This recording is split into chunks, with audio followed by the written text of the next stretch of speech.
Hi everyone, it's Roger and James here from the What's on Disney Plus podcast. In this episode, we're going to be sharing all of our thoughts of Disney Plus Day, all the news that was announced, the new trailers, some of the new Disney Plus originals that were released, and just talk Disney Plus. It's been a really busy week. Been incredibly busy this week. So big thank you to everyone that's been on the website, everyone that tuned in for our live show and stuff. So we'll be doing another live Q&A tomorrow for members as well. So if you are a member, make sure you go check out the posts to put your questions in, because I think it might be a bit of a busy one tomorrow. Okay, so a couple of quick bits of housekeeping. So we're going to be going through the news, and we'll be going through our thoughts and everything else we announced, and we'll go through it bit by bit of everything that will come in. But I want to do a quick shout out first off. Thank you very much to a viewer that got in touch with me with regards to, like, they kind of designed me some new thumbnails and stuff. So big thank you to Azia Azak. I'm sorry if I mispronounced your name there, but he did a fantastic job in kind of literally just said, look, here's some new artwork, and we worked a little bit on working some bits out. So I just wanted to give a little bit of a shout out to him for giving us a little bit of a fresh new look for the podcast, because we're actually going into year 4 of the What's on Disney Plus podcast today. Hard to believe it was 3 years ago we did the very first episode, a whole year before Disney Plus launched. We were really early, and everyone was going, why did it so early? And like, well, because there's a lot to talk about. I'd actually started work on What's on Disney Plus nearly 6 months before that, so it's been a long time coming. But obviously now we're going now into year 4, which has been incredible. I can't thank everyone enough for all of your support. It's really been doing. And just want to say a big thank you to James. Thank you very much for being here for the last 3 years and on to year 4. Hard to believe, really, when we started this one, was it?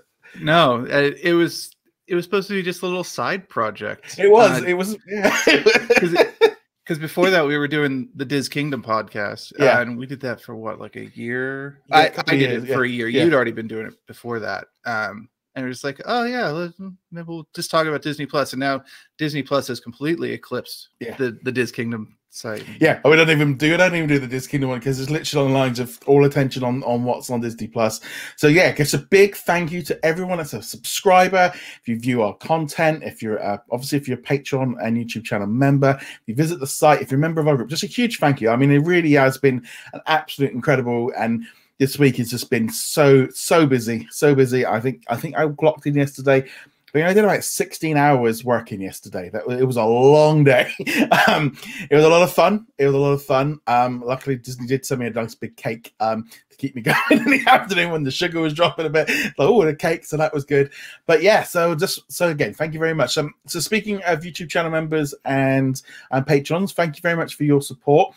If you are a gold member or above, so I just want to say a big thank you to Diona, CBBC Reborn, Adam, Muham, Ben, Raphael, Robert, J Blue, My VCR Still Works, Bina, Joshua, Dorm, Martin, Jeremy, and Sarah.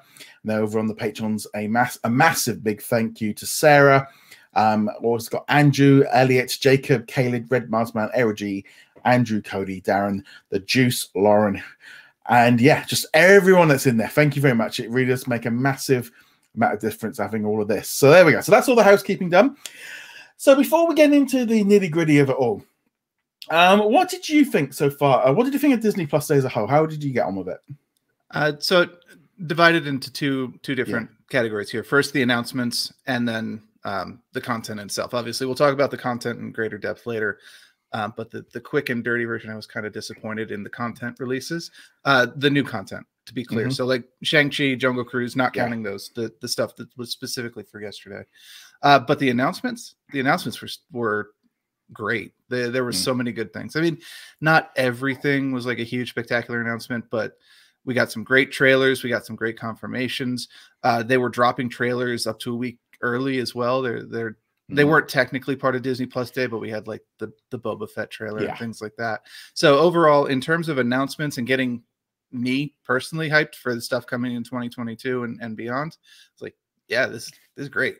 Yeah, I mean, I think I thought the drop of everything that arrived yesterday, I will be lucky. I'm going to say I was lucky enough I'd seen pretty much most of it in advance of the day. So it wasn't so much the case I needed to sit down and watch a huge amount yesterday, even though I did watch Shang-Chi and a couple of other bits and pieces.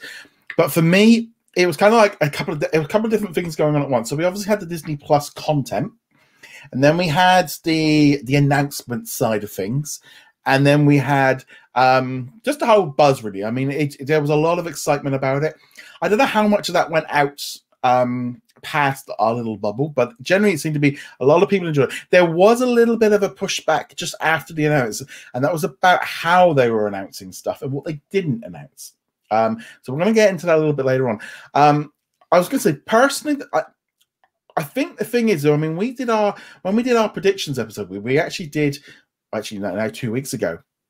I think I'm looking back now, I think we were pretty much spot on for the majority of it. We were quite, I think most of the things we talked about actually happened. So I don't know if that was, our expectations were maybe at the right level, because I said this, and I've said this so many times this week, the Investor Day this time last year, they announced so much stuff that they were always going to end up repeating over what they did. They did repeat a little bit too much. I will give them a little bit of minus on that. But I think they announced so much last year in advance that it kind of ended up taking away a little bit from today. There were some issues, I think, with the presentation style of how they were doing it. I don't know about you, but when they sent all the stuff onto Disney Plus, like the Pixar short, or the Pixar one, I mean, we'll get into that in the actual detail, but that never should have been done the way they did it. That was just a terrible thing to put onto Disney Plus. There was nothing to it.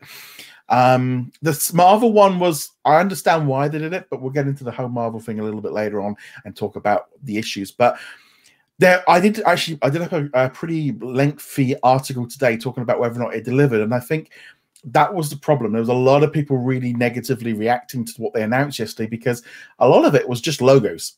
Logos of stuff we've already seen. And that was kind of, it was getting to that point going, well, you've kind of already announced this. And very vague, this is coming in 2022. Yeah, but we knew that. You know, it was like, that was the problem. There's a lot of great stuff that was coming in 2022, but I think a lot of fans were expecting a lot. And there's a whole other issue with Star Wars, that's going to be a whole separate section. So I think like what they were announcing was pretty cool. There were some surprises there. That looks pretty cool. The Star stuff as well, I'm going to be getting into that a little bit later as well. But I think overall, I thought it was a pretty solid day. The content that was dropped was great. I don't think it helped with all the trailers leaking the night before, because they went up on, well, the thing is, I think like one of the Hotstars uploaded them like instead of putting them on for the time. So when they went over to Disney Plus Day, which was right, they went up and then they all went across the internet. So I did end up watching all the trailers the night before I went to bed. So when they were released, it actually worked out best for me because I'd already seen them all. But and I was able to prepare some articles to kind of get around, so it worked out quite nicely. But yeah, so that kind of took away a little bit of the sting a little bit, because they'd kind of, I mean, they were taking them down as fast as they were going up, but yeah, it did kind of like, oh yeah, you kind of leaked it yourself, so that was a little bit of an issue. So that was a little bit of a bump in the road. But I think again in the morning they announced a load of stuff for the UK side of things. Although that was pretty cool. But the buzzer, and I mean, you know, we've had an upgrade to the UI for Disney Plus. You know, it looks a little bit better. I'm still not convinced it's 100% better. There's certain parts of there's no new, so I don't know if that's going to change to the Celebrate Disney, but I like how they've broken up the main screen a little bit. It's not quite so just the same squares over and over again. I'll actually talk about the UI a little bit when we get to the Olaf shorts. Actually. Yes, that's one of the ones where I noticed what was most obviously like, you made a change here, and I actually don't like the change, but we'll get to that when we talk about Olaf. Yeah. In terms of like how they announce stuff, I have to admit I have no idea how they announce stuff. I literally was just on your page, what's on DisneyPlus.com, because I was working during the day, and you know, I'd find a break during work and I'd just run over and hit, you know, F5, anything new. So I didn't see, I saw that they posted them on Disney Plus, and I'm sure they were in other places, but I didn't actually watch any of these little videos that they put up. Well, one of the problems was a lot of people were expecting a live show. A lot of people were expecting a live presentation. I know that. I mean, I'd been planning to do a live stream before it all kicked off. I mean, I'd been planning that for a while, and I'd even done a couple of test runs before it. And so many people were coming in expecting this live show. It's like there isn't one, and people were asking the whole day, "Well, what's it?" It's like, well, they're doing this presentation at this time. This is happening at this time. You're going to have to go. And the problem is what it was doing is they were doing stuff on Twitter and Facebook and Instagram. So like every couple of minutes, they were putting up a new logo or a new little video. And then they'd put up another one. It was like a Twitter storm of just like coming in and coming in. So you'd just keep checking. So you wouldn't know necessarily. It could be a couple of minutes. It could be 2 minutes. It could be a minute. It could be 10 minutes. So you didn't know when they were going to drop. And then in between that, they were dropping YouTube videos and all the rest of it. And so people were like looking for this announcement kind of thing. And then at 4 o'clock, like my time, they then had put a little video, the Pixar 2021 video, up on Disney Plus. But you then had to go over to Disney Plus to it. And then they dropped a load of Marvel announcements. And then like go watch it at 4:45 on Disney Plus in the US. Oh, sorry, on Disney Plus itself. And so, you had this one here, but it wasn't here. You had the only way I could find it was literally doing a search for like 2021 and managed to find it because it wasn't showing up on the homepage and people were watching it. And it was like, okay. And then you're going through it and you're going, right, and it's like WandaVision, click, click, click, click, click. I'll be honest, in the end, you moved the mouse along and was like, okay, they're doing Loki, they're doing Falcon and the Winter Soldier, and dropped the like, minute 7 or 8 when we get into the Hawkeye stuff, and then there was a little bit of an extended. And it's like, wow, this was a real mess of like why they didn't just put a little snippet of She-Hulk, a little snippet of Miss Marvel, a little snippet of Moon Knight, because that was the great stuff. That stuff was great, but I really like fudged it in terms of like you need to go over to Disney Plus to watch it. It's like, yeah, but it's not what it was. It was a really messy way of trying to get people into the app for essentially a 1 minute clip.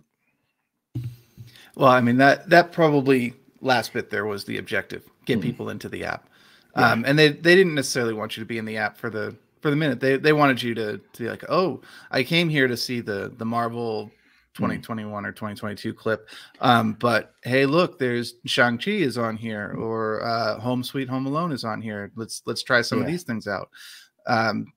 But I could definitely see how that would annoy people. Honestly, even without watching them, I did find them a little long because like some of the lesser titles, the not lesser but lower interest titles that they released yesterday, some of the back catalog stuff, like you really had to press over to the right several times to get past the little preview clips before you got to those.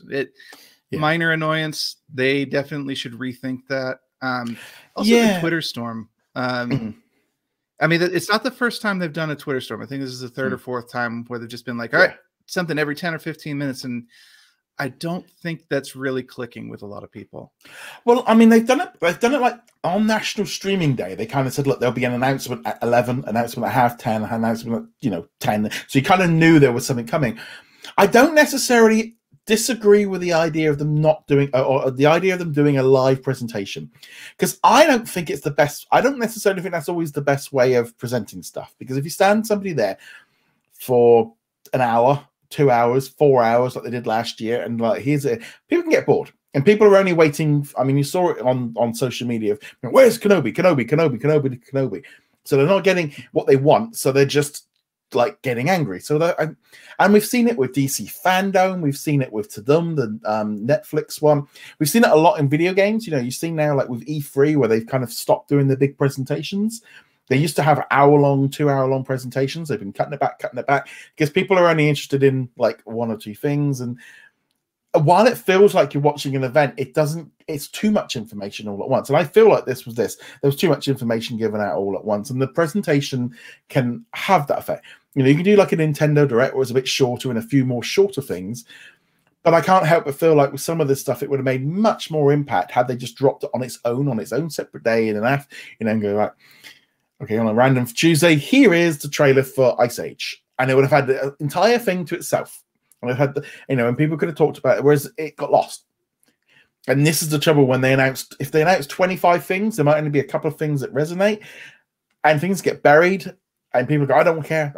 Where's Kenobi? Where's Kenobi? Where's Moon Knight? Where's Moon? And that's what the problem was everyone was, so, I'm not interested in this, stop this. And I don't have a problem with them not doing a presentation and announcing, but I do feel like when you announced 20 things at once, there's just stuff going to get lost. And they announced, and I still think they announced so much last year because they were just trying to keep the business, trying to keep Disney alive, because they weren't making any money anywhere. So they announced way too much, and then we ended up with a situation where they couldn't, we weren't going to get surprised because they had already announced 15, 20 projects for 2022, and they just had to follow up on them. And then also there was the other issue, I think, of them announcing stuff which we already knew about if you'd been paying any attention, because they hadn't officially announced them. So therefore, that takes it away as well. Well, I knew about that.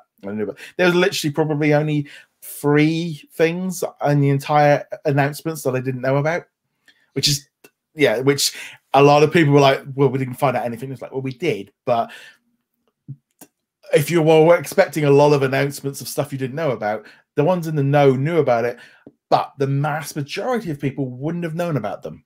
And that's the key thing here. Is this was an event to get the mainstream audience, not us fans. And it is important for them to confirm rumors. If it's a rumor, then it's not a real thing, and they do need to announce it, even if you know it's on the way. The other thing I was going to say, though, you mentioned like Nintendo Directs. I think was like a PlayStation All Access, things like that. There is actually something to be said for that, though.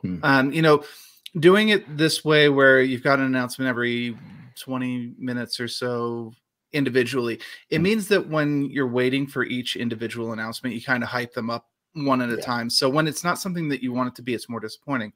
But when you do a Nintendo Direct or PlayStation or an Xbox, it's normally like, all right, here's the trailer. We'll talk about it for like 40 seconds. And then here's the next trailer. And then here's the next trailer. And then here's the next trailer. So if that trailer that they drop isn't to your liking, the next one's only a minute or two away. And then also it is very popular for them to live stream on YouTube and Twitch.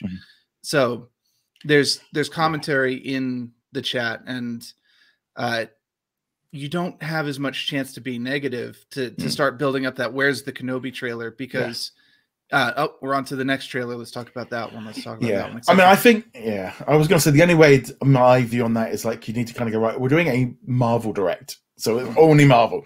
So you don't get people, it's like, I think this is this kind of way of how they've got to learn how to present this stuff. And, they want to make Disney Plus Day a annual event. And I think that's a good idea. Turning the theme parks all blue, tying it in with events, doing some promotions on Shop Disney, loading up for an anniversary date and putting some more content on, and making a few announcements and doing some special things. I think that's a great idea, but I don't think they went a little bit, I don't know what they were doing. It seemed like they would, I don't think it helped trying to send everyone into the app to watch a 2-minute video. I don't think that helped. It was a bit like, it is like, well, why not just, and then they announced on Twitter anyway. Like, well, why not just, I just feel like had they released those clips of those 3 Marvel shows on YouTube, they would have just been millions of hits. And I don't know. That's my only, there's a little bit of this one thing of like, it's like, there was so much good about it. And there's a few things they fumbled the ball on. So it's like, I still think they won the game, but they fumbled a few and lost a few touchdowns on the way because they didn't quite hit the landing. Yeah, Disney in general, not just Disney Plus, but Disney in general, is still kind of struggling with figuring out how to communicate with modern audiences. They're much better than they were. I mean, you look back in like the Disney Infinity and the Vinylmation days, and it's like nothing. You had to go by leaks because there was never any actual release information. They're getting better, but you can see this is a lesson that was learned by, again, Nintendo, Sony, Microsoft, a lot of the publishers over there. Movie companies have been starting to do it as well. It just really seems like the streamers I've really like got in on it this year, because we've had like a few big events, and it's like, yeah, you guys and they're like, oh yeah, you're learning all this. You've got to have all the same problems that like E3 used to have. But to speak to one other point there, I don't think they realize how much people prefer to have their content separated out by platform. So I go to YouTube to get the trailers. I go to Twitter to get the news bites. I go to Disney Plus to watch movies and shows. And this is what you were saying is you don't put the teasers on Disney Plus. You put the teasers on YouTube because that's where the audience wants to go for it. Yeah, I think, I mean, just literally here now on Disney Plus, they've now added in a new section here on the actual app itself, which I actually don't think is a bad thing. They've now just see here where have they moved it to. It was a little bit higher up, I think, at one point. Let's see if I've gone right past. Oh. So here, the special look. So here we've got like a couple of different trailers here, and I don't think that's a bad thing. I don't think having the trailers here showcasing stuff, I don't think it's a bad idea to put the trailers in here, and they've got like a coming soon section and all the rest of it. But what like here, for example, you know, you can watch this and then you can watch the trailer for that. I don't think that's I think this is a great addition, but you kind of needed to do both. You know, YouTube and social media, get it out there to the masses, and then you put it in here as well for other people. So I definitely feel there's a bit of both going on there. Yeah, no, you do need them in the Disney Plus app itself too, but more as a for people not paying attention, for people who didn't know there were a lot of announcements yesterday. They come in to watch their weekly content drop, or they heard that Shang-Chi was dropped, so they're on there and they're like, oh, announcement Hawkeye, what's this going on? Boba Fett, and then they can see it that way. But the people who were actually looking to get the content yesterday, the trailers and the news, that should be primarily YouTube. Yeah. Right. So let's start now going through some of these announcements. So we're going to go down. I did kind of like a master list here. So we're going to start off with the Disney, since it makes sense. That's where they started. So we got Cheaper by the Dozen. So that's a new movie, and that's coming in 2022. Again, we just got a logo and them talking about it. We got Disenchanted. It's coming in fall 2022. Again, nothing really massive newly there.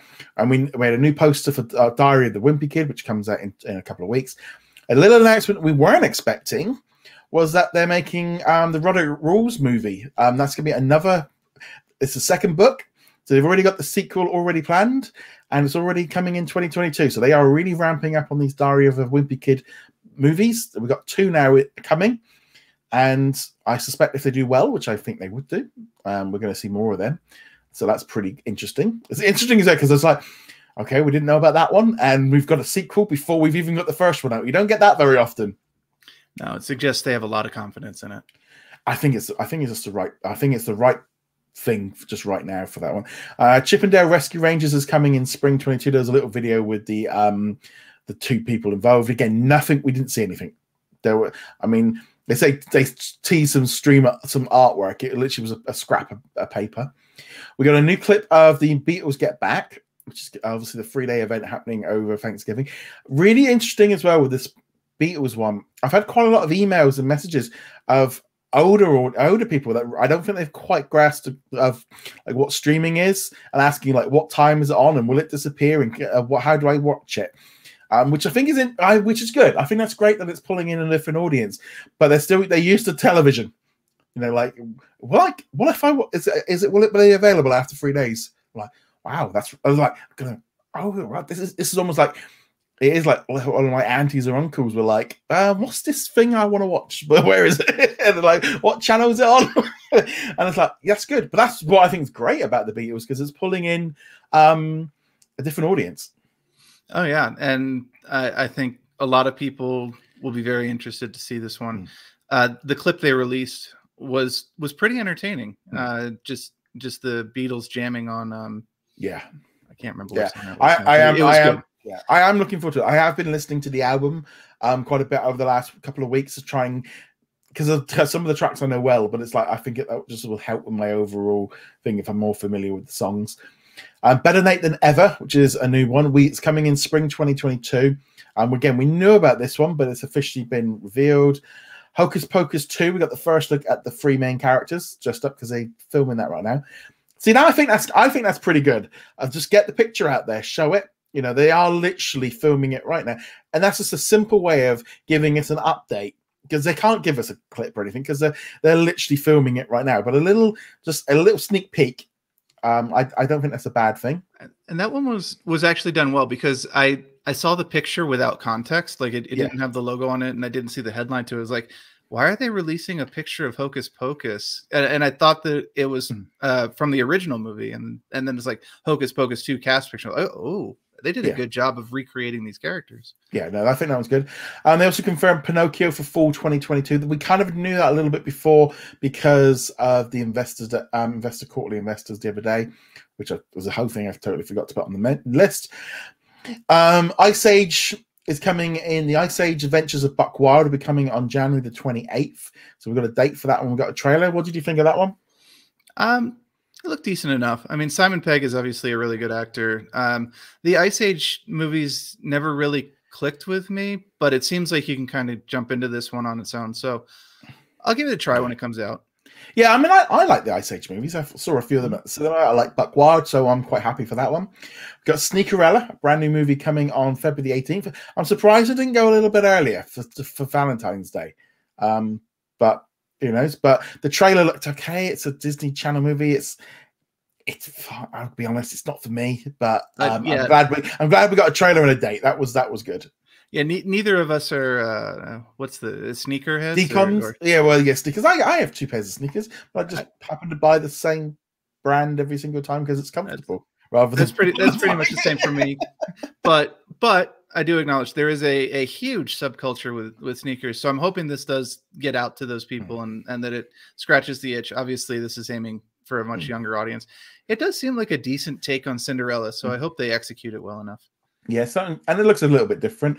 We're getting the Prouder Family, Louder and Prouder. So there's going to be 10 episodes dropping weekly at some point in February. I never watched the original, so I'm kind of I'm lukewarm on that because I don't know about it. But a lot of people are excited about it, so I'm glad for them. I'm willing to give it a go. I've never seen it either, but I watched this trailer and was like, that was really entertaining. I might have to go back and watch some of the older stuff and I'm actually interested in seeing this one, whether or not I'm able to see the older stuff in advance.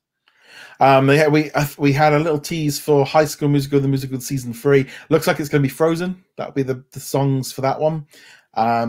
This was the big announcement. This is the one that I personally thought was the big one. The Spiderwick Chronicles is a brand new live action series being made with Paramount and 20th Television, and they released some concept art.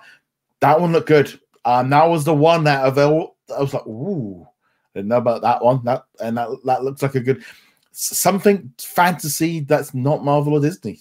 Oh, sorry, Marvel or Star Wars. I think that's just a great pickup. And a little bit of a darker edge to it by the look of it. Now, I'm aware of the Spiderwick Chronicles. They're obviously a very, very popular book series, but never read them. So probably go into this one pretty blind.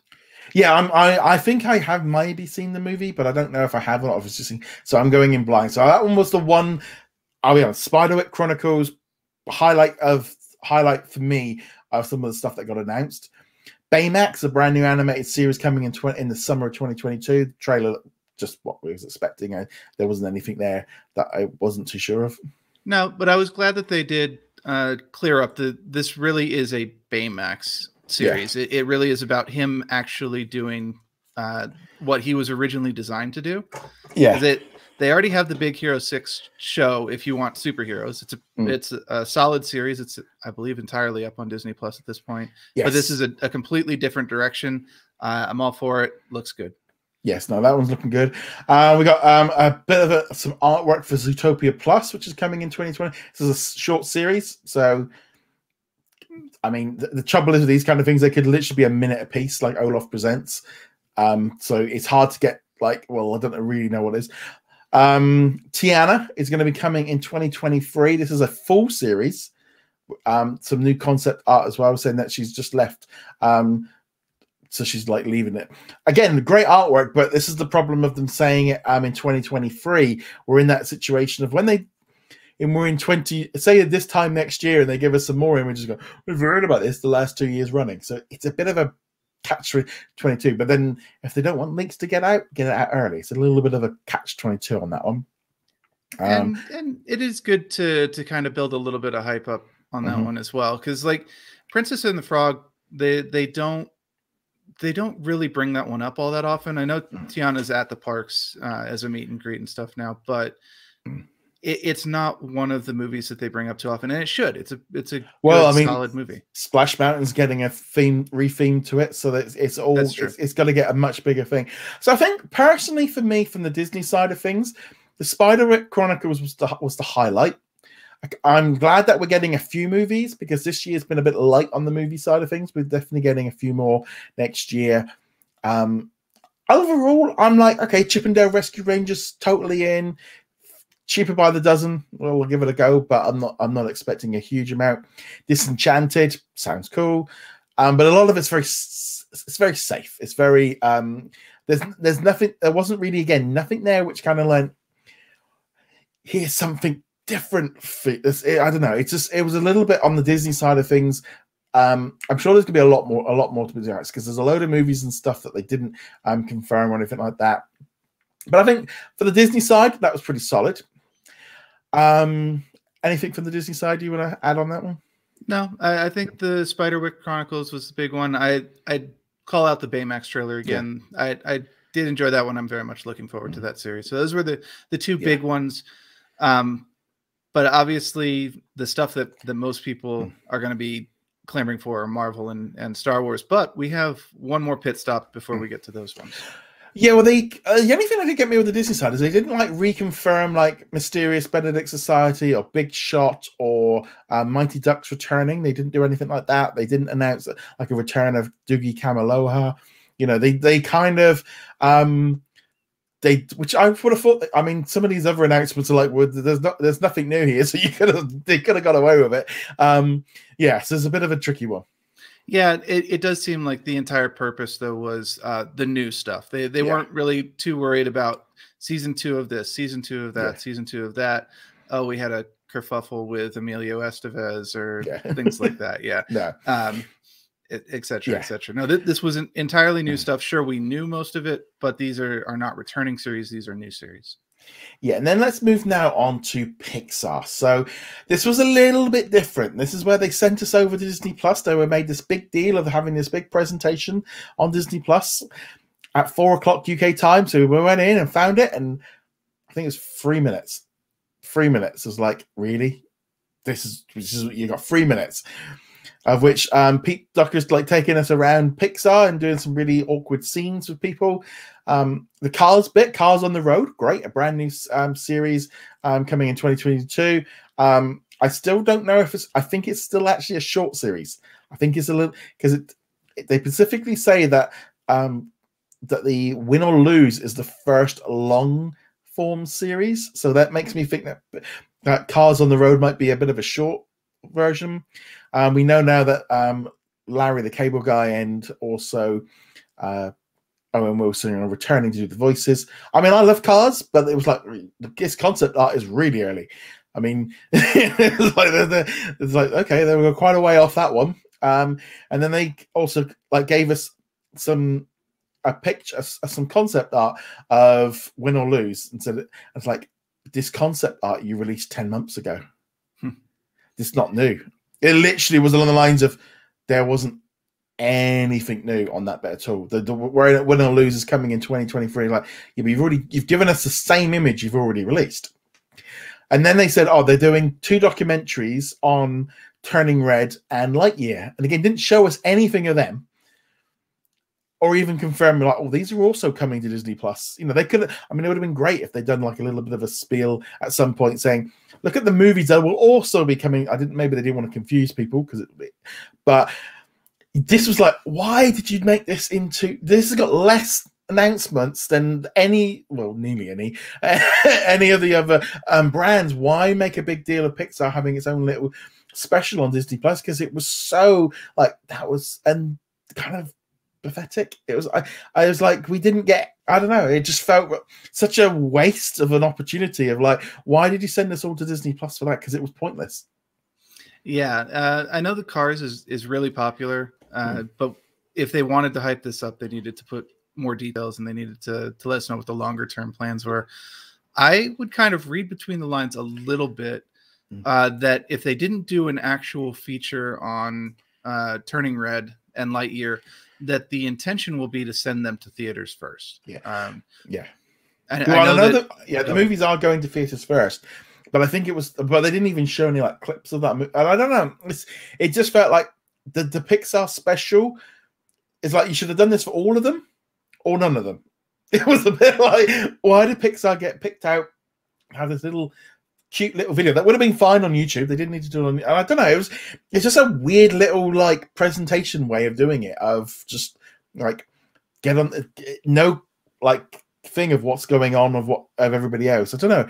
I mean, I quite, you know, the video in itself was fine, and it would have been nice if all 5 or all 6 different units had all had maybe to do the same kind of thing, where they each got to present their own little presentation. That might have been a way of doing it, and really release them an hour apart kind of thing. That could have been a way of doing it. But why Pixar got this little special, which they just didn't say anything, it just was a bit of a wasted opportunity.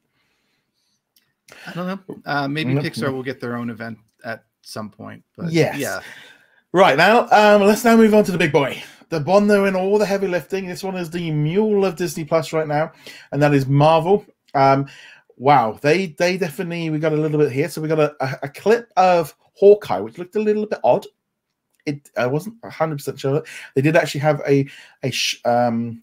some people, some of the press have now kind of been putting out their social media ones. Haven't seen them yet myself, but I'm looking forward to seeing that one when it drops. So we got a little bit of Hawkeye, which we expected. You know, we did expect to see a clip on Disney Plus Day.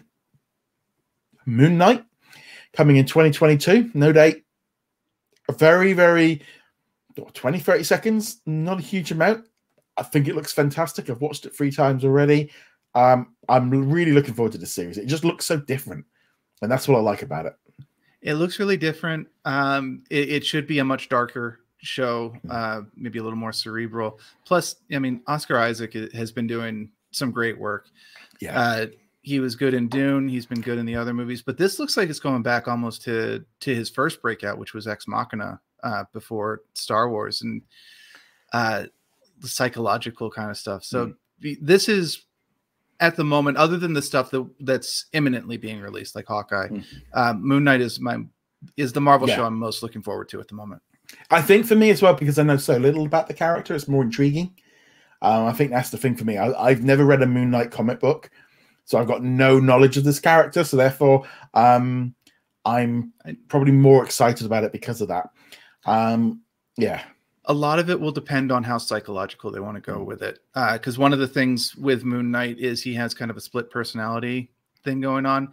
Like, think if Batman's alternate personalities actually were real personalities instead of Bruce pretending to be them. Yeah. But I don't know how deep they're going into that. They might not want to deal with that in the first season. It might be a later thing. They had a little bit of him like he was confused of what he'd done, because he kind of like reawakened and he'd already beaten up a load of people. So they're obviously going to play on it a little bit, which I think they need to. But yeah, Moon Knight is a highlight. Definitely one of the highlights of this whole presentation. It's probably it's probably in the top 5 for me.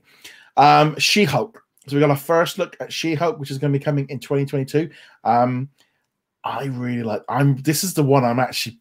It's like I've always been a big fan of the Hulk and everything. And this is a Hulk series. You know, they're playing on it. I thought she looked. I mean, we didn't see too much of her as She-Hulk, but I thought enough to make it look kind of interesting. And yeah, again, can't wait for this one. This one was one I'm really looking forward to. Shame we didn't get a date, but at the minute I'm wondering, like, with all the, you know, where they're all going to lie and release at a later date. But yeah, She-Hulk just looks great. I'm definitely looking forward to this. I loved seeing her in that Orphan Black series, which was great. That was a BBC show, and we got to see a little bit of Mark Ruffalo there as Hulk as well, which it was nice to see that they had him as the Hulk too. So it says they're spending some visual effects budgets on there. But that, to me, also it deals with the elephant in the room with it's like, yeah, he's in it. He's just in it. So it's just like, you know, it's fine. He's going to be in it. So there, I mean, he might be only in it for one scene, but we know that it's at least, you know, and he's helping train her up. Which, yeah. I mean, if they follow the comics, he is directly part of her origin. We'll see if they go that route or not. And then, even though we didn't see him, the press release does specifically call out Tim Roth as Abomination as well. So, yeah. So we saw him in Shang-Chi, and it's fun to see him coming back for this as well. Yeah, and also, I mean, he didn't look like he was a villain in Shang-Chi, so that's the other thing as well. He was, Yeah, they had that fun little, just kind of like hustle going with Wong. That was great. Yeah. So that was good. We also got a little bit more of Miss Marvel. That one's coming in the summer of 2022. I think this looked a lot better than we saw last year at the Scissor Reel. I think there's a lot of people disappointed. It's like summer. I don't know if that's because of the Marvel movie, the Marvels being pushed back to February 2023. I know that when this was revealed during the quarterly investors day or quarterly investors call on Wednesday, it might be that they need to do some more work on the special effects. Could be anything, but I think a lot of people were expecting this maybe like spring, like after Bubba or during like early part. I don't think people were expecting this one to slide back into summer because we don't know what's happening with the other two. When are they going to drop? Are they after this one? I'd imagine. I still think She-Hulk is dropping before Miss Marvel. I think that's my guts. Well, that's my gut now. I was actually thinking Miss Marvel was going to be fairly early next year, but this obviously they didn't give a specific date, but summer, gives us a ballpark. Now I think So that one was cool. So we also had a couple of other things announced. So we had Echo, which is a brand new series. And it's not the Dolphin. I did saw a couple of people say in the comments like, "Who's Echo? Is it the Dolphin?" It's like, wow, we're going with some age-old references to some video games. This is the problem of this. This has been talked about for a long time with Echo, which is all about a new superhero. Which is going to be introduced in Hawkeye. So this would have been a thing if this would have made more sense after Hawkeye was out. But they obviously had to get it out there and make a bit of a thing. So this is, I would imagine, like a spin-off. This is really getting a lot of people really excited because of Daredevil. Because now we're, Echo is so intertwined with the Kingpin because she was an adopted daughter of him and loved Daredevil. There's a lot of expectation and, the rumors with Daredevil popping up in She-Hulk and also in Spider-Man. This one's got a lot of people going, what's, this could be like their version of doing Daredevil without doing Daredevil. Well, I would love if Kingpin from the Daredevil series cool. dropped in. He was so good as Kingpin. I mean, maybe speak a little louder, please. He definitely had a whispery thing going on. But Echo, definitely looking forward to this. Very interesting character. Whether with or without Daredevil, there's a lot they can do with that character. So, I mean, I love Daredevil. I mean, he was the only reason I got Netflix. That was the reason I got Netflix, was for Daredevil. That show was so great. We got a new logo of Ironheart. That's it. It's like we've got a new logo. It's hard. It's hard not to give him a bit of a stick on something like this. Going, well, we had this last year. It's a different logo. We can't really kind of give him much credit on that. No, then we had it was just a reminder. Hey, yes. Ironheart, we have Ironheart. That's it. We also got a brand new series, Agatha House of Harkness, it's been rumored for a while. We knew it was coming a couple of weeks ago. It kind of started breaking out. This is basically, I would imagine, as WandaVision Part 2. With the same writer as coming back to do it. I don't know how long that one could be. That could be a while off. It could be a while away. But nice. I like this stuff that they're being confirmed. This is the trouble sometimes when the news gets out ahead of these announcements. It kind of loses its steam.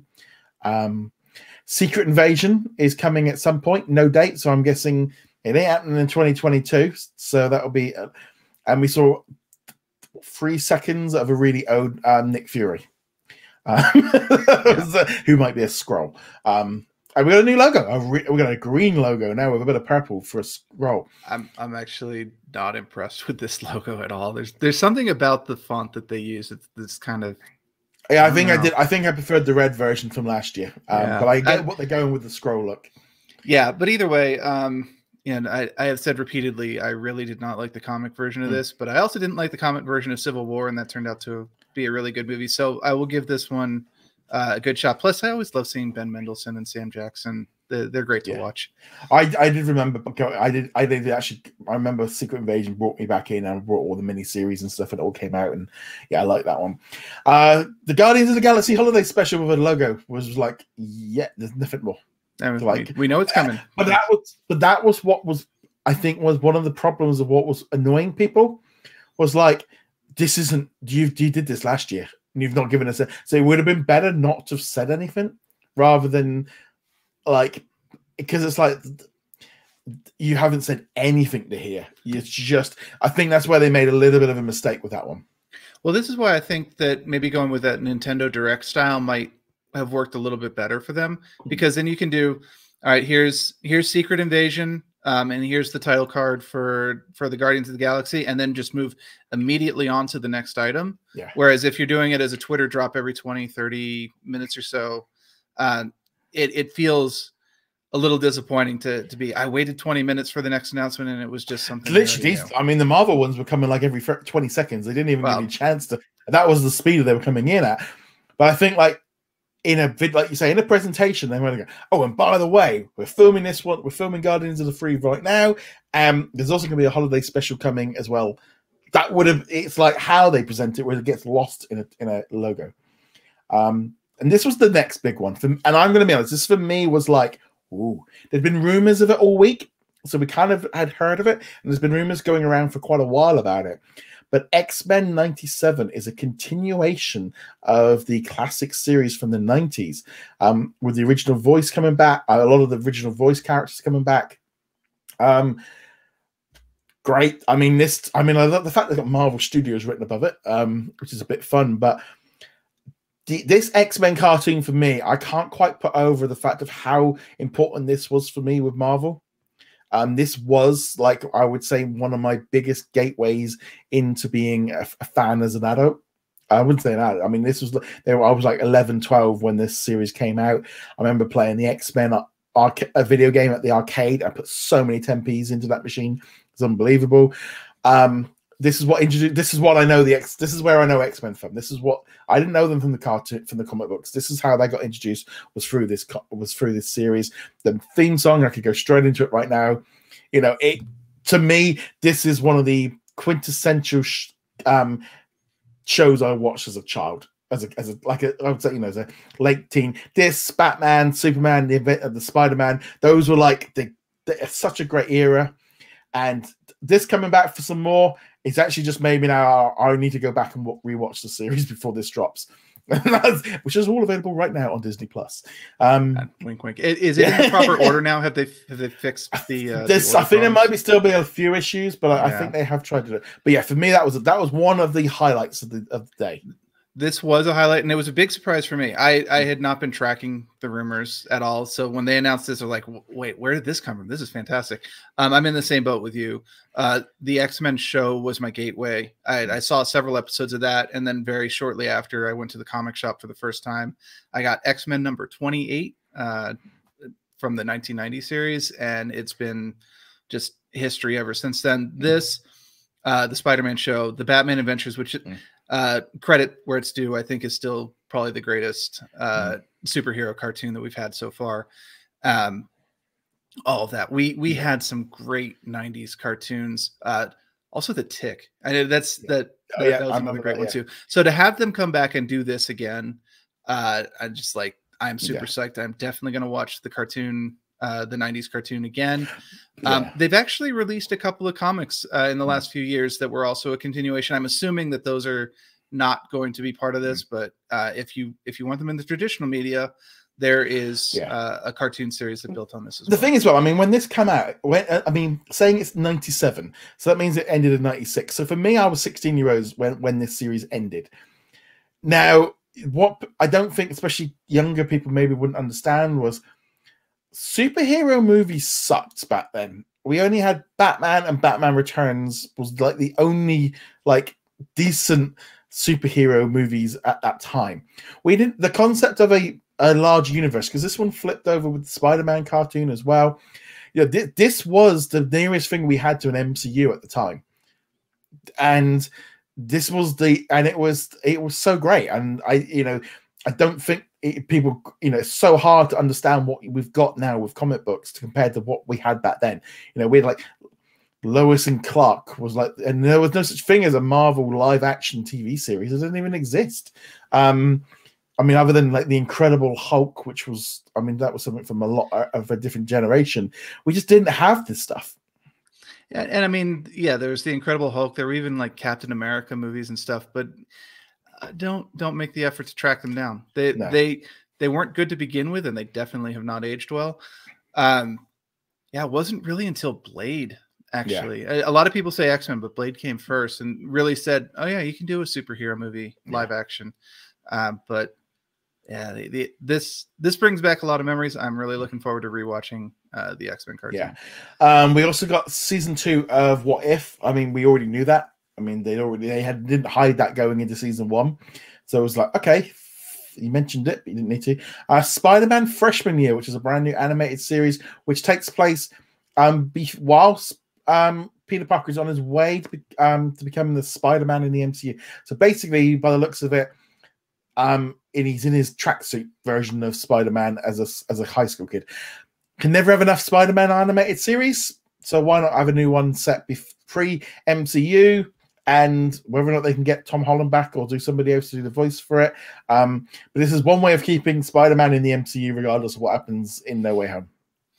I hope they get Tom Holland. I hope they get the other supporting cast members to revoice their characters.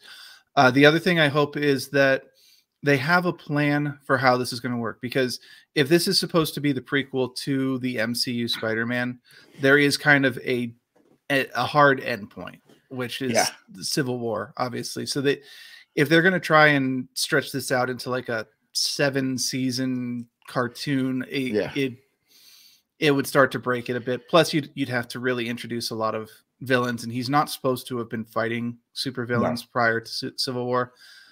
So I really do hope they have a specific plan in mind, and they'll be like, okay, we're going to do 2 seasons, and then it's done, and then we'll move on to the next Spider-Man cartoon, because, as you said, there can never not be a Spider-Man cartoon ever since the early 90s. Actually, even before then. Amazing Spider-Man and his friends. And they are very limited, like you say, because they can't do a lot of the villains. They're a bit tied up on them. Then we're getting I Am Groot. Again, this is the situation of why mention it, because you didn't show us anything. You know, the logo you told us last year, and you told us about this, but no more. So what was the point?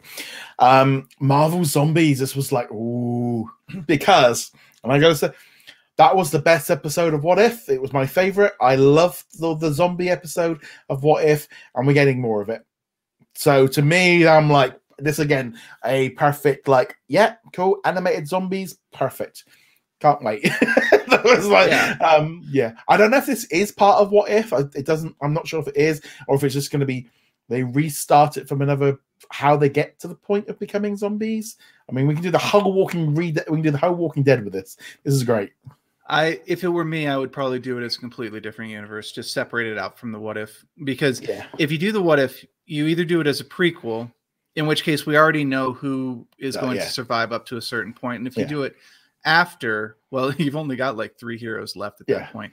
But it did seem like they had found the cure, or at least like the first steps towards the cure by the end of the What If episode. And Thanos clipped them all away. Of course. So we'll see what they do, and I'm neutral on it. I never really cared for the Marvel Zombies one way or another. As I remember, I was kind of ambivalent on the episode as well. But this is something that's exceptionally popular. It's probably got like 100-something issues from the comics as well to draw on. It will generate a lot of buzz, and I think this will be very popular when it comes out. And also, as well, it just gives us a little bit of a different flavor of Marvel. And I think they found that the zombies, people resonated with it. Maybe they wanted to see how we all reacted to it. I mean, they have a zombie Captain America at the Avengers campus in Disneyland. You know, that's how much they were embracing it. Let's get on now. So obviously, Marvel, big. I think Marvel definitely pulled in its weight there. They did what they needed to. Let's now talk Lucasfilm. Willow, we had Warwick Davis go around a picnic table and introduce all the cast in a very funny and actually a little bit of a highlight. It was a bit disappointing we didn't see anything of Willow, but the video that they did, I was like, I did actually like what you did there. I think that was quite funny. I mean, the fact that he still thinks he was making a Star Wars movie. Don't underestimate Warwick. He is actually a really funny guy. Yeah. You know, he is. So that was a cool. I didn't mind them doing that. That was like, okay, cool. We got Under the Helmet, which is the legacy of Boba Fett, which was a brand new documentary that dropped yesterday. I did watch it. I thought it was okay. I was interested to see how, the fact they got video of how they introduced him and used him in a parade, that they just had the suit hanging around and they hadn't even introduced him, and he was supposed to actually be some stormtroopers, but they ran out of money. I actually really liked the documentary. I learned really a lot from it. Yeah, I thought it was good. I thought the documentary itself was great, but it wasn't the time to say it, because why are you telling us this? We've got it now. It was like, no. So that was one thing, and then Kenobi. So that actual video that they didn't release on they ended up putting it onto YouTube, onto Disney Plus. Now the thing is, what I don't think a lot of people realize, because they were hoping, because this leaked the night before, so we knew what it was. The problem was with this one, it was the investors video that was revealed at last year's Investors Day. This is the exact same video from a year ago. It's not even new. It was, and that to me was like, really? You couldn't show us a clip. You couldn't show us a couple of still images. You couldn't show us some of the set, or have Obi just, Ewan McGregor sat in his outfit on set talking about it. It just was like, wow, you guys really dropped the ball, because people were so angry at no Kenobi. They didn't put it up on YouTube, because why not? Why not put it up on YouTube? Because you might as well have some concept art from a year ago, and it's just like, really? It's like, so there's a lot. There's what I see earlier. There was a tweet from Star Wars back in September saying, "Save the day for this important event with all the announcements," and the people are going back to it. They're going, "Well, we did. It was a waste of time." It was just like, they really.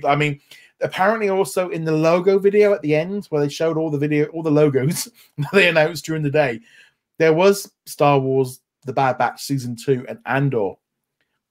I think they either pulled it, they didn't have it, it wasn't ready, or they just decided that there wasn't the right way of announcing stuff.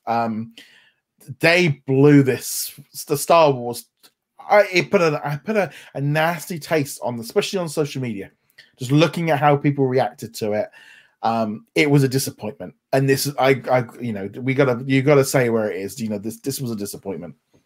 Yeah, I don't even terribly mind them reusing the Investor Day footage, but they needed to have even just a little bit else, a window or Ewan McGregor or somebody coming on and just talking for a couple of minutes.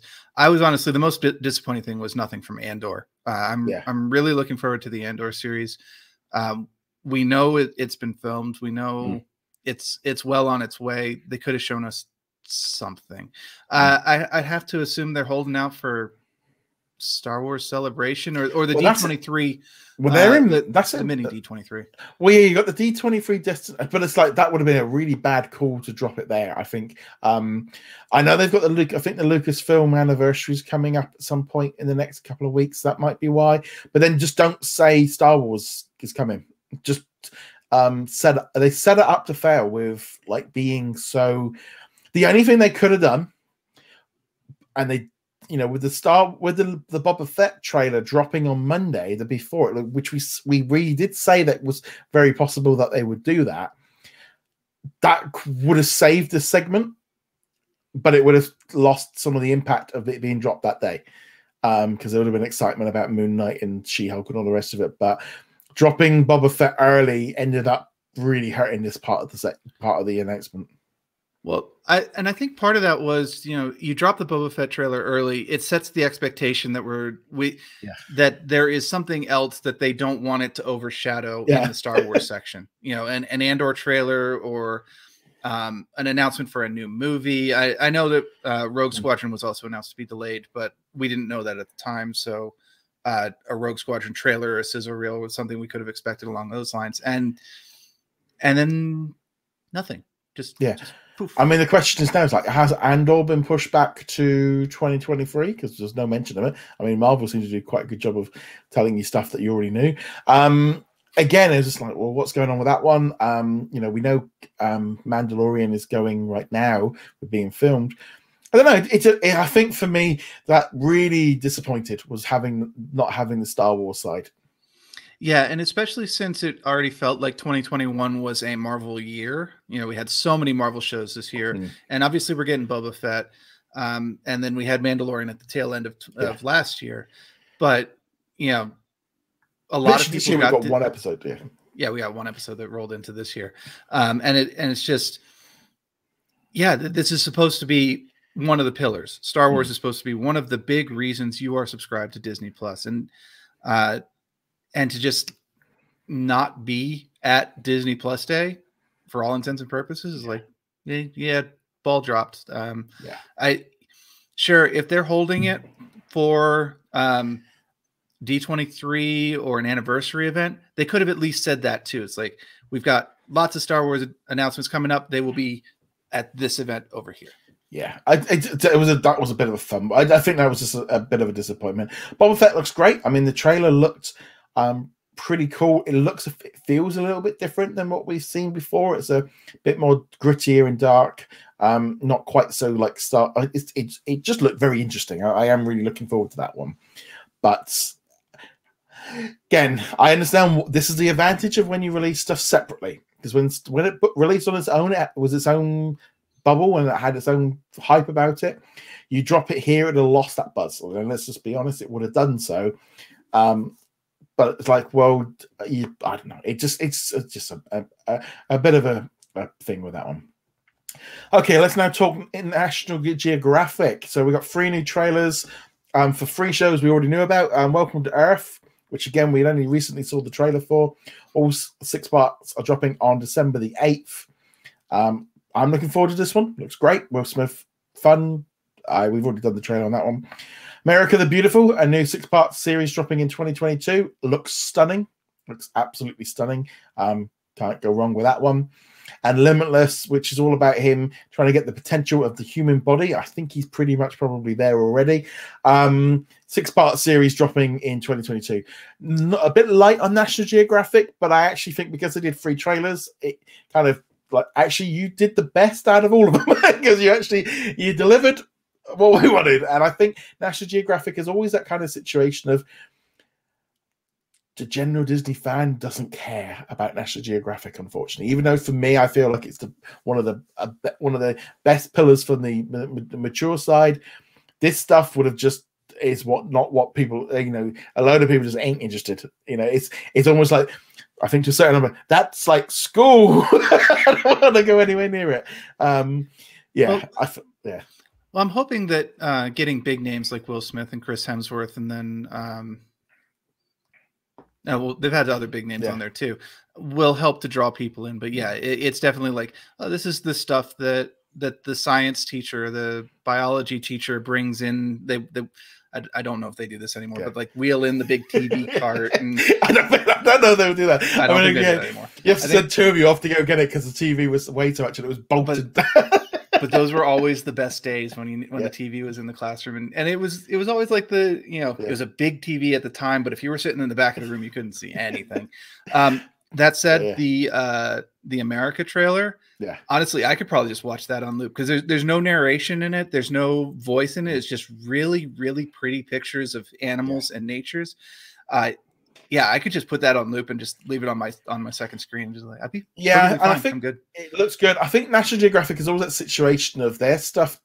Unfortunately, and I know it is bad, really, of the way that audience looks at, because Disney Plus hasn't been able to establish, especially with the US side, this more mature stuff. This stuff gets a bit lost because the primary audience isn't interested, and they can't get if in some way National Geographic on Hulu probably would have made more sense because it would have actually, the older audience is there for it.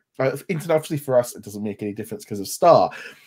But it really does make a big difference when you've got that kind of content in there from National Geographic, when you get that extra content in there, and it just closes it all out, with having much more stuff in it. I mean, obviously for like, this is the UK version of Disney Plus, and you got like Drugged and Breakout and Hitless things, and it just makes it much more of you got the full picture here, and I think that definitely makes a bit more of an interesting one, and some great drama series like Genius and Hot Zone and stuff like that. So again, it's just National Geographic for me, and I know for you as well. It's one of the highlights of Disney Plus, but it definitely gets it's underappreciated. Yeah, and as long as I'm on this podcast, I will continue to sing its praise and encourage everyone to watch some of them. You don't need to watch all of it; they are documentaries. Yeah. It's not like you need to watch one in order to understand the other. Yeah.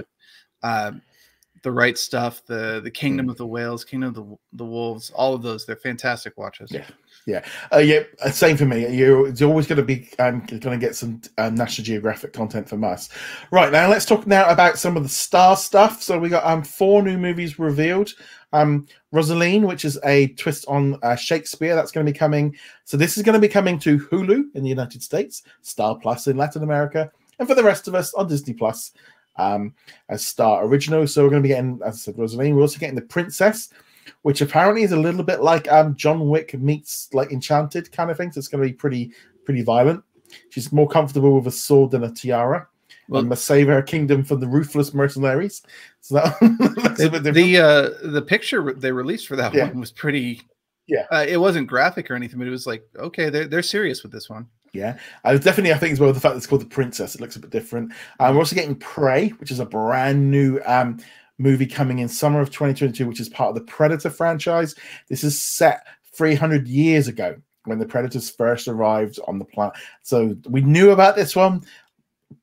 I mean, yeah, Predator. We've got a Predator original coming onto Disney Plus next year, so that's great.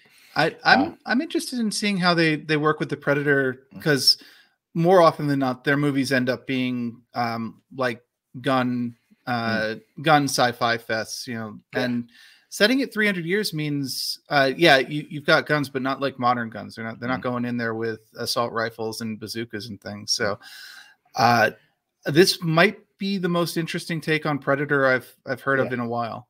Yeah, and then we're getting No Exit, which is a suspense thriller where she's stuck in a stranded highway, again coming in 2021. So that one's looking pretty cool. I definitely feel like the stuff with the star stuff was a little bit it seemed like an afterthought, because it kind of got shoved into a press release and a few like National Geographic, the US team were putting it out on its. Again, this is where the problem is with this one, is that it's like the Hulu team take over like announcing it, and then the UK team, and all the different team. It's a little bit more problematic. It's nice to know we've got at least 4 original movies coming to Hulu and then Disney Plus internationally.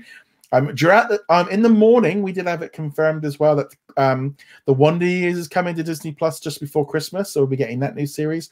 The Last Duel is confirmed for December the 1st, so we're getting that one. The Rescue, the National Geographic documentary about the cave, that's coming on the 3rd of December. They also confirmed a couple of other bits and pieces dropping in throughout the month, and also now with the new the coming soon thing, we're now getting a little bit of an idea of what's coming in. So just come down, for example, here in the UK, we're getting Pearl Harbor and Die Hard on the 3rd of December. So now we can see sometimes they're putting a few little things in here to give us a little bit of a sneak peek at what's coming in soon. Yeah, I bet it must be that kind of weird thing, because for me, obviously I'm used. It's a little bit different since they changed it, but because I keep seeing people go, well, is Star's just like the Hulu? It's like, yeah, but this is our Disney Plus. This is all integrated into one. There is no difference between Marvel, Star Wars, and it probably looks quite a bit different, Phil. Well, everyone's banner is going to look different based on what they're watching, and we watch basically everything, so our banners are weird. My banner is crazy. I was visiting with my mom not too long ago, and I installed it on hers so she could watch Luca. Actually, she loves Italy, and my wife is literally watching it downstairs today. Good call. But obviously, when we signed in, it had like do you want to continue watching? It's like, you watched a ballet documentary? Like, Not really by choice, but yes. Yeah. So there is that kind of thing, and again, this is where the big difference is. Dope Sick as well, a great series. My wife just watched the first 2 episodes this morning, so it was a little bit slow, but she's enjoying it. But I'm already on to next week's episode. We'll be getting into that in a couple of weeks' time when I kind of because we kind of caught up a bit. But let's now shift gears over to some of the other stuff that dropped this week as part of Disney Plus Day. We're not going to talk about Jungle Cruise. We've already talked about Dope Sick last week. We've already talked a bit about Under the Helmet. We've talked about Shang-Chi. Let's now talk about the best thing of the day, Home Sweet Home Alone. Oh, and James, you got to tell everyone what you did with this one. This was a good one. I gave up after 25 minutes. So, so there's a scene about 25-30 minutes in where the villain's brother has crashed at their house, and the brother's just obnoxious as heck. And he's watching a remake of the gangster film from Home Alone 1. Yeah. So the one that Kevin uses to scare away people. And he comments, I don't know why they keep making remakes. They're never as good as the original. I'm just like, you know what? You're right. Click. And I turned it off at that point. I was like, I'm not wasting any more time. Even this movie acknowledges that it's junk. But oh my God. Even the first 25 minutes was like, this is awful. Yes, let's say, I think at the minute, I think it's about 15-20% on Rotten Tomatoes for both the audience and the critic score. I kind of got to the end of it, and it kind of caught me off guard, because I was there going, I got to the end of it, that wasn't that bad.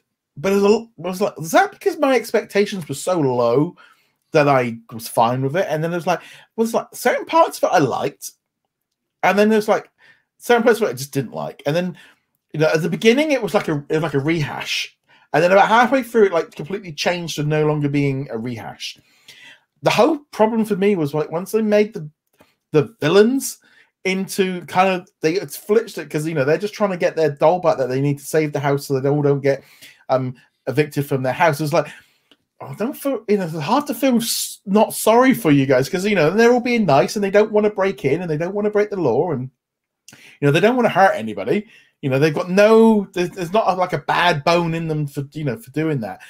And then obviously Max is just like destroying them with the house, and because he thinks they're about to kidnap him and sell him to some grannies, because that's what they have this like future scene where he overhears them talking about the doll, and they're saying about selling him. So he thinks they're going to kidnap him and sell him to grannies. so in his defense, you can see it, but it kind of took away a little bit. And I'm going to go into spoilers here, because I don't know who really cares at this point with this one. How do you think this one ends? It's hard to say, actually. I would say they probably got arrested, honestly, but right. What if I told you instead of that they actually realized about when he's literally about thrown all he's thrown. Well, instead of the paint cans, it's now just flour and a few things. They toned everything down a little bit in terms of what they do to him. At a certain point, the couple realize that he thinks he's about to be kidnapped, and then they kind of go, whoa, no, we only want a doll back. They literally explain what they're after, and he goes, well, I haven't got it. And they're like, well, yeah, you have to. Like, no, why would I want that? And they find a can in his pocket. And they're like, well, they find him home alone, so they end up taking him back to their house and giving him dinner and wait for his mum to come and pick him up. And then they all sit there and have Christmas dinner. Yeah, I wouldn't have guessed that. It was just a bit like, because obviously, Max is right in the fact that he didn't want to tell the police because he didn't want to get his mum into trouble for abandoning them. And then, and it was just like this kind of, whoa, where did this all go from? Where did this all go? It was such a weird ending. It was like, okay, we've completely just toned down. I think like the original version worked because you wanted the Sticky Bandits to get hurt. You wanted them to get injured, and he was horrible, but it was like they were trying to get him. This here you go, the kids doing all this stuff to them and going, they don't really want any, they're not trying to hurt him at all. They literally just want a doll bag, but and they set up the whole thing with the kid that steals it. I mean, you can see it a mile off of where they go. But my big problem with this one as well is they introduced too many characters. The brother and the family. Why?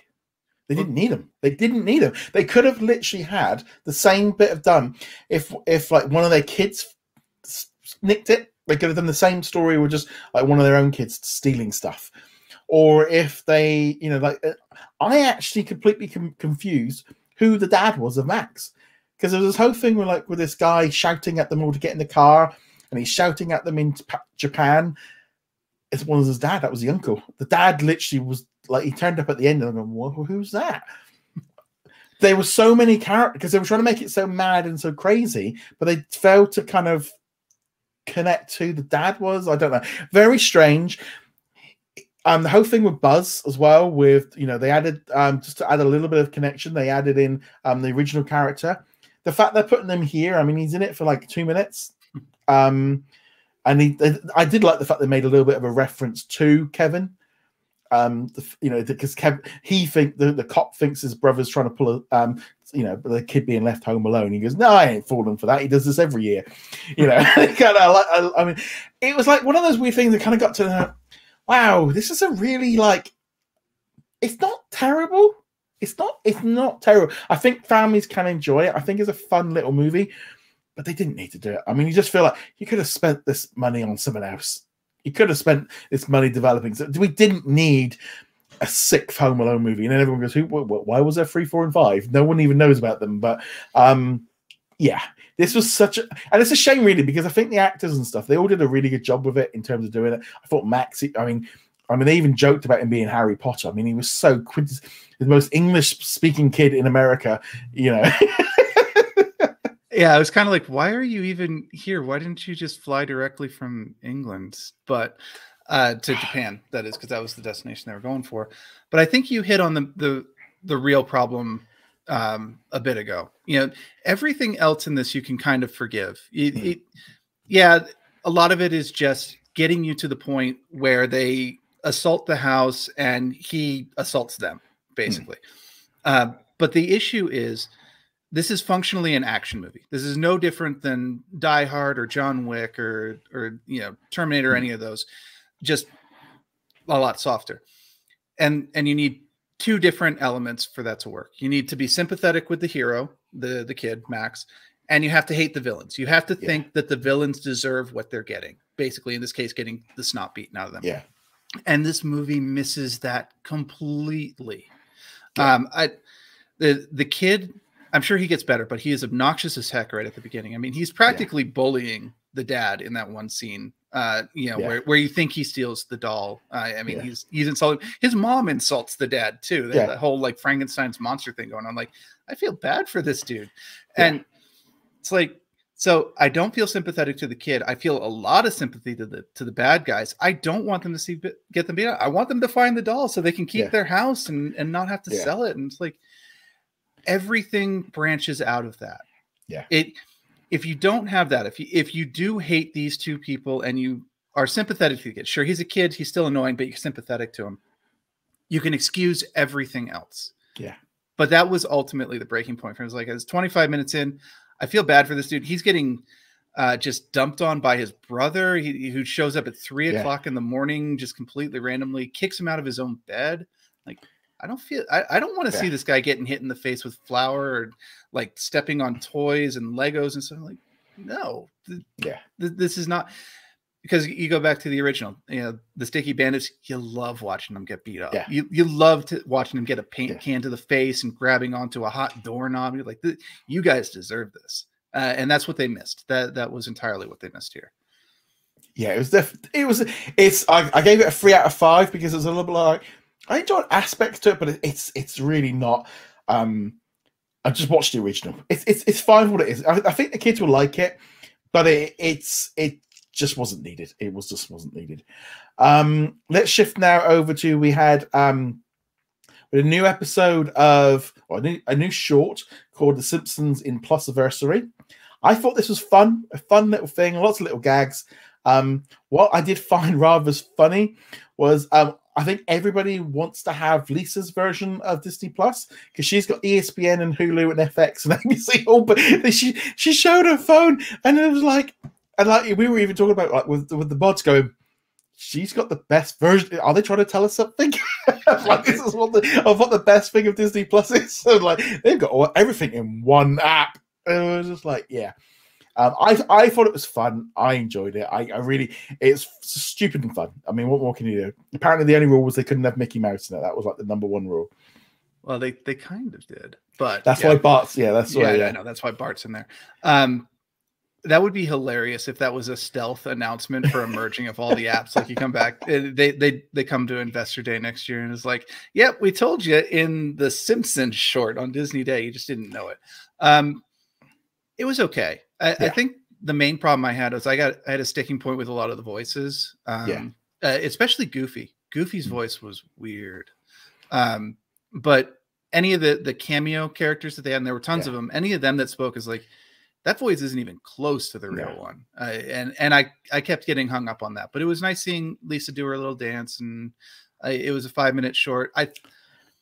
I think the ones where they have talking characters in the Simpsons shorts aren't as good as like the silent ones they were doing with Maggie before. I kind of would like them to go back to that. Not necessarily Maggie, but like I think they really got to stretch their creative muscles with the silent episodes. Yeah. And at 3, 4, 5 minutes, they don't overstay their welcome. You don't get too frustrated at the silence, but it's okay. If you watch it, it'll entertain you for 3 minutes. If you don't watch it, you are missing out on basically nothing. If you like except for the stealth announcement. Yeah, it is. Yeah, pretty cool. And we also got Olaf Presents, 5 little shorts all about that. Did we talk about Olaf last? No, we didn't. So we got 5 little shorts, all about 90 minutes apiece. Josh Gad is funny in it. It's a nice little fun little thing. It's hard to be like, I know when I watched this, like there's nothing to complain about, but there's nothing really great. I was lucky enough, I did participate in a virtual conference. Josh Gad was explaining stuff about it, and he's just so funny. And honestly, it was like, and I was watching him last night on Graham Norton talking about it, and it's like, he's just funny doing this stuff. And his stories about Olaf are probably more fun than actually the short. It's fun. If you like Olaf, you really can't do wrong. That and like Plusiversary to me, that's the nice things about like this like Disney Plus Day of just nice, silly little things just to plug in that Disney can get away with that I don't think any other streaming service could do. But because shorts just are part of Disney's like DNA, and I just feel like that they work. Yeah, these were entertaining. I'd put them in the same category as Plusiversary. If you want to watch them, you will be entertained for a couple of minutes. Josh Gad is entertaining, and particularly if you're familiar with the movies that he's talking about, and I think most people will be, you can get a little chuckle. My only complaint, which has absolutely nothing to do with the shorts themselves, is that for some reason this crashed my Xbox twice. The first episode, the Little Mermaid episode crashed my Xbox. It hard crashed it. I had to get up and reset it, and then it crashed again on the Lion King episode. Fortunately, that one I was just able to back out of the app and restart it. But I don't know what it was about the Olafs. They crashed my Xbox, and it was annoying. Okay, Ciao Alberto. I love this one. I thought this was great. I thought this was such a lovely little short, lovely little story. A continuation of Luca. With him just making friends with Maximo, and scared of like losing him and trying to make him please. And him I just thought it was lovely. I mean, it brought a little tear to my cheek. I thought it was a lovely little short. Yeah, I don't think this is what people were expecting. We're expecting something more along the lines of the ones we just talked about, like a little funny haha gag moment. And this was very touching, featuring my favorite character from Luca, which was the fisherman father figure guy. I loved him, and just having this little emotional conflict between them, where he doesn't know how to be a son, he doesn't really know how to be a father, but they're trying. And the conflict, the little internal conflict works really well. Don't go into this one expecting a lot of gags. There are some physical gags, like getting covered in the face with spaghetti sauce and things like that. But, but this is actually this is a touching one, and I think if you liked Luca, you should absolutely be watching this one. It's a nice little continuation of the story where you get to see where things are going after the movie. It also as well, this is what I would call, this would have been a prime example of back in the olden days, when it would have come out on DVD and video, and you would have had the extra short included to get you to buy it. This is what it is. This is the continuation of, they go, oh yeah, we'll pop it onto Disney. It gives it a nice little, again, nothing wrong with this one at all. Loved it. Was a really good short. We also got a new episode of Assembled, the making of Shang-Chi. I'm surprised they dropped it this week. Thought they might have waited a week because that's what they intend to do. I watched it. I tell you what, there is some stuff with that movie. I mean, they go through a little bit of the pandemic of what they had to go through, some of the special effects stuff, the attention to detail. They went into this trying to make sure that they were making the best movie they possibly could, because it's almost like they took this as almost like a bit of pride of like what this was all about. They wanted to make sure that they made the best movie possible, and it really does show, because I watched it yesterday again. I mean, in the new IMAX version with this nice full screen on my, and yeah, really good. It was probably one of the best episodes of Assembled I've watched, actually. Yeah, I would agree. I'm going to watch the movie again this weekend. I did not watch the movie yesterday. I had enough stuff to watch yesterday, and I didn't get screener copies in advance, so I had to watch it live in between working. But I love the movie, and this Assembled was extremely well done, especially coming off of What If, which was not quite as well done as the other ones. Yeah, that was a bit of a disappointment one, and Black Widow felt a little bit like just a collection of. I mean, the Black Widow one was fine, but not great. This was the one that was really good, and one of the things that I really liked was we got to see Simu, Simu's journey, of wanting the part and trying really hard and campaigning for it, and seeing him transform into Shang-Chi. You really want him to succeed. He's such a likable guy, and I did not realize that he actually already had martial arts training beforehand. Nothing like what Shang-Chi had, but like. No, he went in there and he did a lot of his own stunts, and you watch him just like becoming into a Bruce Lee kind of thing. I was like, all right, he really went all in, and then even you get to the end of it, and you have him doing like the farewell speech to the cast and stuff, and you really like, oh man, he got run down by this movie, didn't he? So, I mean, yes, I think as well of just like I like, little stories about like dressing up as Spider-Man because they couldn't, have a superhero to, and it was just like, it was a very, very well done episode. I gotta be honest, like I said, it was one of the best episode, if not the best episode of Assembled from the whole. I think him making a big thing, just the fact of like they went into a lot more detail. They showed you the little things that they were doing, and it felt like they knew they were making the show. Maybe they kind of had a little bit more flexibility. They knew they weren't making a YouTube short. They were making something, a TV show. And the interviews with everyone just seemed a lot more interesting. It didn't quite feel like they were just on the, on the treadmill for like, we are here to talk about this Lex movie and we're going to answer this. It felt like they gave a little bit more passion to it. But I think they were also a lot more excited about making it. I think it was a passion project for them. Oh, it definitely was. And you can tell that pretty much everyone involved with it is like, we want to make sure we do this story right. And, he talks to the camera several times while they're doing production stuff. So he's like standing on top of the bus for that scene. And he's talking directly to the to the camera in a documentary style where he's explaining what's going on. You're like, okay, they definitely, or he at least definitely planned on a proper documentary for the end of this. I would have liked them to go a little bit more into story beats, why they picked certain things. This was very actor focused. So him, Awkwafina got a little bit, and then heck, even Ben Kingsley got a little bit, which was interesting. I would have liked to known a little bit more about some of the villain characters, because that was one of my main complaints with Shang-Chi was we have these two villains. What's his name?